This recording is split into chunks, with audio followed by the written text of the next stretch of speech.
Roma.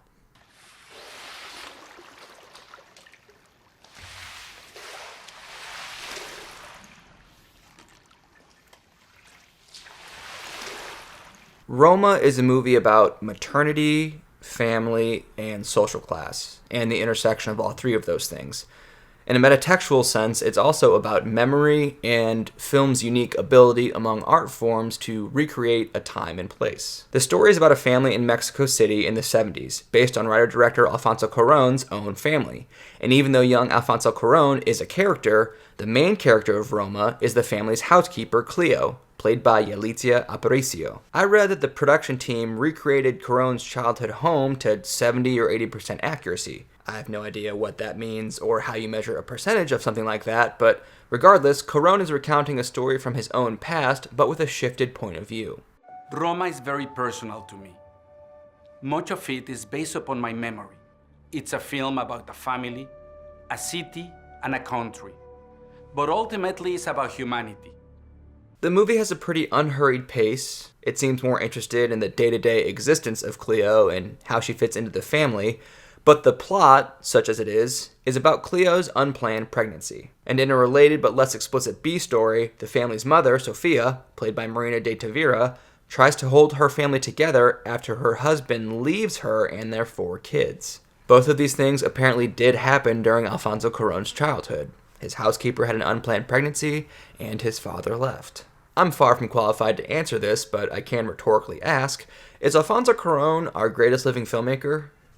I mean, just looking at his last 3 or 4 movies, I think there's certainly a case to be made. He worked within the confines of a franchise, and delivered what many consider to be the best installment in a series that's top to bottom pretty solid. He made a mid-budget dystopian sci-fi thriller, which is low-key one of the best movies of its decade, and whose greatness you can hear me ramble about for 24 minutes. He made a mostly computer-animated, groundbreaking technical marvel, which is just about as far from Roma as you can get, minus the common theme of maternity. And he made an intimate, personal, black and white period piece. Is Roma better than, say, Children of Men?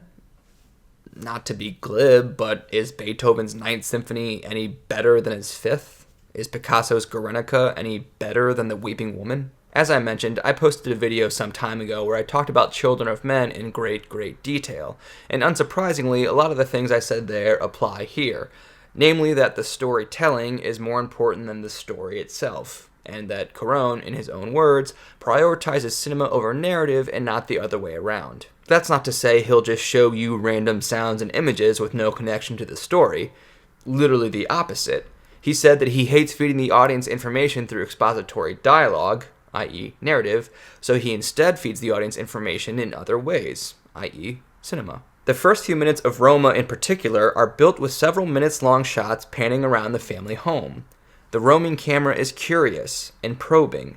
These shots both establish the geography of our setting, but also give us little details about the world that Cleo and the family inhabit. The nice dining room, the bookcase full of books, both indicate a specific social class, that this is a family of intellectuals. We're wordlessly and subtly being fed information. For a less subtle example, here's the introduction of the father of the family. It takes a full 2 minutes for him to painstakingly pull his car into the comically tight fit of their driveway, and it is, by far, the most dynamically edited sequence of the movie. In a movie where several of the shots are several minutes long, and most run for at least 30 seconds or so, this sequence has quick cuts and shots lasting only a few seconds. This editing emphasizes how ridiculously careful the father is in pulling in his car, and this care and precision is later contrasted by Sofia pulling the car in.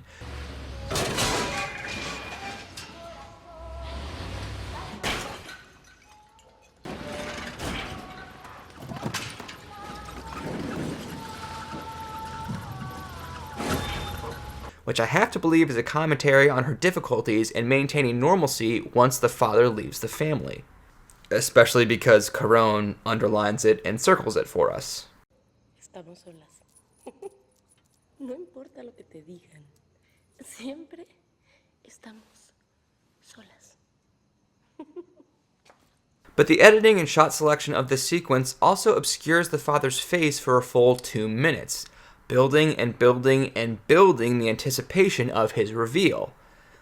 But then you don't really get one. He just kind of gets out, anticlimactically. Is this Cuarón's way of showing that the father had a looming presence in the children's lives, but that the idea of him, the myth of him, the buildup of him in their minds was more substantive than the reality, the practical impact on their lives, because he left? Am I reading way too much into this?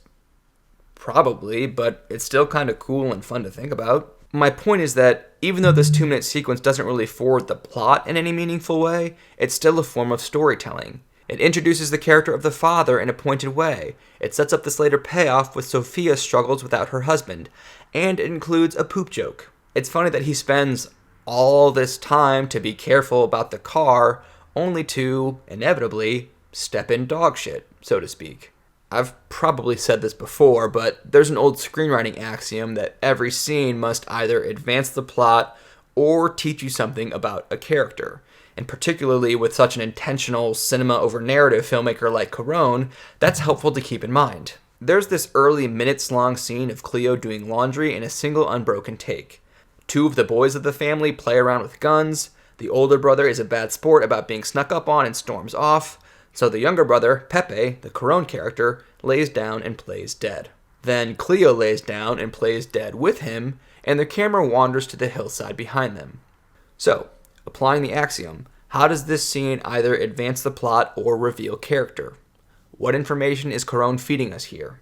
Well, first of all, the boys playing with guns is probably some gnarly foreshadowing of when shit goes down in the 3rd act. And there's some world building by the brief glimpse beyond the family, essentially showing how many Cleos there are. But I think the real point of this scene is to show how close Cleo is to the family and how integrated she is into the family. At this point, we've already seen her walking the kids home from school, telling them what to do, and cooking for them. You know, things a parent often does for their kids. And here we see her doing their laundry, but specifically their underwear. Of all the things she could be washing, Cuarón chose to show her washing the most intimate of garments. Again, maybe I'm reading too much into it, but to me, this implies a bit of a more personal relationship than if she were washing, say, bath towels. Further, the way she lies down with Pepe and pretends to be dead with him. It's an odd but super empathetic gesture. If you're dead, I'm dead. I'm in this with you. You jump high, jump right. To me, this implies a special kind of closeness. Cuarón said in an interview with NPR that the genesis of this movie was his reevaluation of his childhood relationship with his own family's Cleo, who was named Lebo Rodriguez. Hence the dedication at the end of Roma for Lebo. And it was only in retrospect that he came to realize that it was, in his words, a perverse relationship of convenience. In the same breath, it's, we really love you, but go wash the clothes and bring the Twinkies. At the same time, when everything goes wrong, it's your fault. She has 3 seconds of sitting with the family to watch TV, but on the floor. I should note that the first couple of times I watched Roma, I noted that little TV bit as a nice moment showing that Cleo is a part of the family, that she gets to laugh and sit with them as they all enjoy a show together.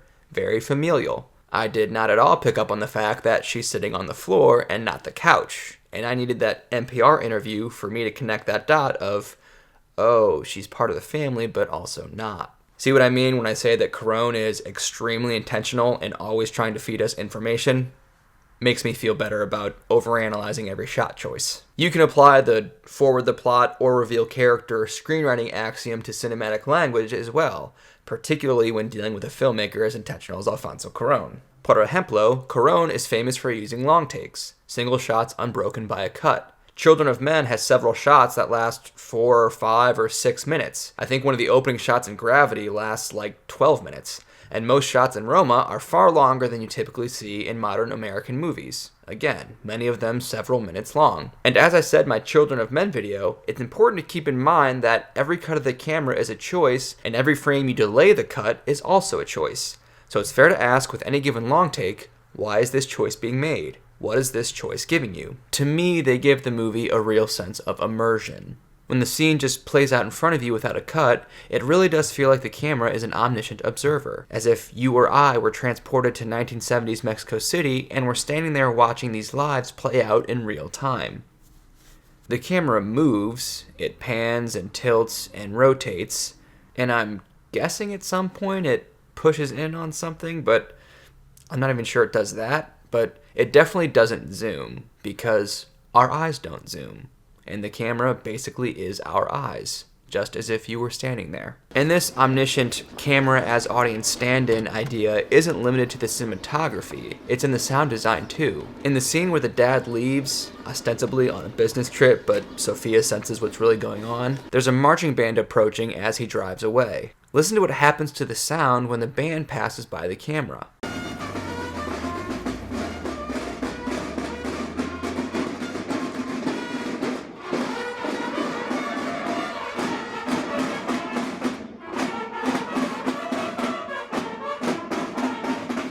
The music gets distorted, just as it would if you were standing there and a band walked past you. Some instruments are in front of you and some are behind you. You can hear the individual instruments more distinctly. The camera sees and hears things as if it were a passive observer actually there. So I've spent the bulk of this video implicitly defending the pacing of Roma, because I acknowledge that it's a movie that you might watch a little differently than the other nominees. It's the kind of movie you'd sort of let wash over you. But having said that, while it does move at a pretty deliberate pace for the first 2/3, once Act 3 starts, a lot of things happen very quickly. Forewarning, I found the last 40 minutes to be pretty stressful. Not to sound like whatever this sounds like, but Roma is a gift. Whether or not Alfonso Cuarón is our greatest living filmmaker, every movie he makes is a gift. Especially because Homeboy's made 3 movies in 12 years. In the time since Children of Men came out, both Clint Eastwood and Woody Allen have directed 11 movies, and Alfonso Cuarón has directed Gravity and Roma.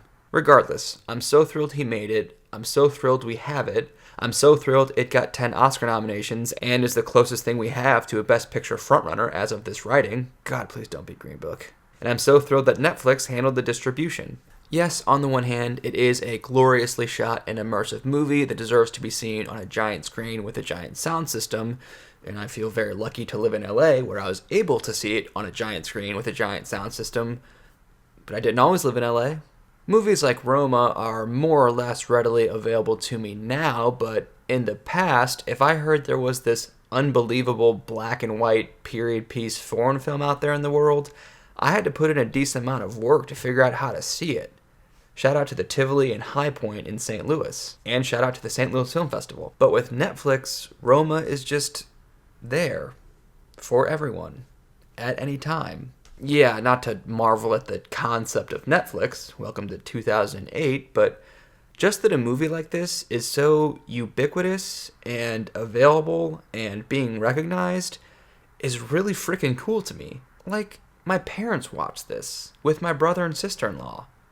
Without me. Yeah, of course I'm gonna watch this shit. I have Bergman and Fritz Lang on my DVD shelf, but, non-cinephile weirdos are watching this. Normal people are watching this. And when I came home for Christmas this year, my dad was, excited to talk to me about this movie, because he knows how I am. That's fucking cool. Shout out to my dad. I guess I just can't get over the fact that in really any other year, if someone were to ask me what I thought the best movie of the year was, and my answer was a non-English black and white movie, that person would understandably roll their eyes and go, oh, okay. And again, I completely understand that reaction. But this year, I can say Roma, and I don't have to feel like that guy.